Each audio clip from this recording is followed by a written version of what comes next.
Reasonable doubt. Two words that have changed everything for Kathleen Folbigg. 20 years ago, she was jailed when a jury found it was beyond reasonable doubt she was guilty of smothering her 4 young children.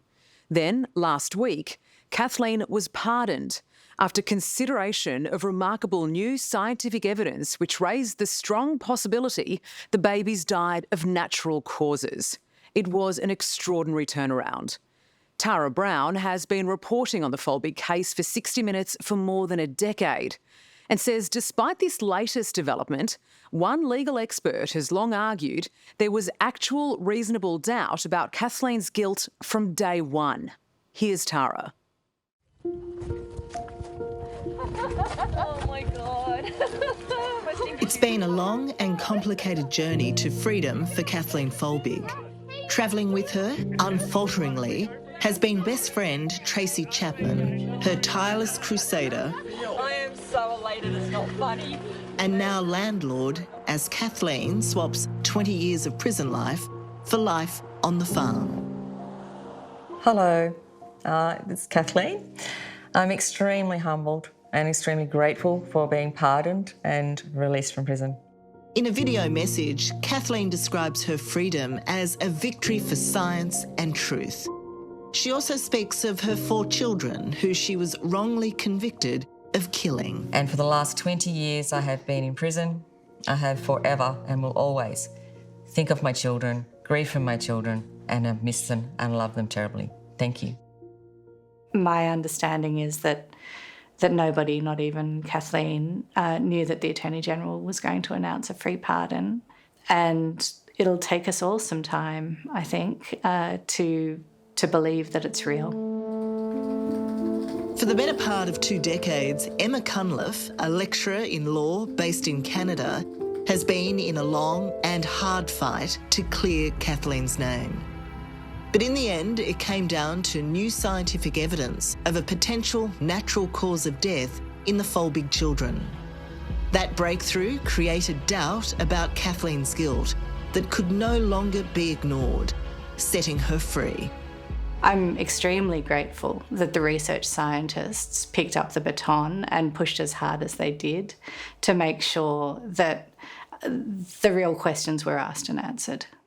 But Emma believes the tragedy of this case is, in 2003, when Kathleen was first on trial, there was enough known to cause reasonable doubt.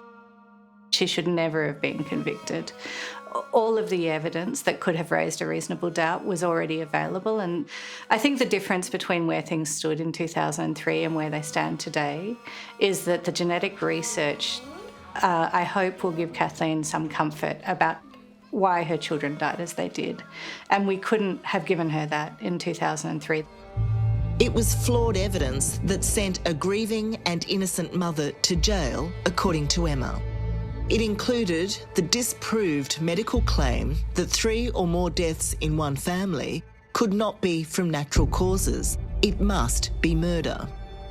As well as the reliance on and manipulation of Kathleen's controversial diaries as a virtual confession.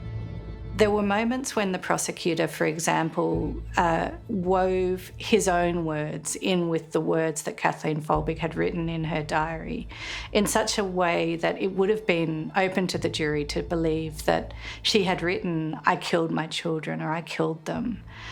She never wrote those words, and I think it's absolutely crucial to observe that when the diaries were finally put before experts on maternal bereavement, they saw no cause for concern in those diaries.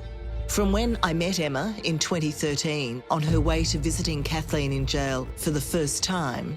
So what sort of person do you expect to find? So that she's an extremely thoughtful person. And so to her support for Kathleen at this most recent review, Emma Cunliffe has quietly but persistently maintained that Kathleen has suffered a monumental miscarriage of justice. Now she insists Kathleen's convictions must be quashed and compensation paid. I would call on the New South Wales Attorney-General to recognise the magnitude of this miscarriage of justice, to ensure that no wrongly convicted person ever spends 20 years in jail again in this country. Hello, I'm Tara Brown. Thanks for watching 60 Minutes Australia. Subscribe to our channel now for brand new stories and exclusive clips every week. And don't miss out on our extra minutes segments and full episodes of 60 Minutes on 9now.com.au and the 9Now app.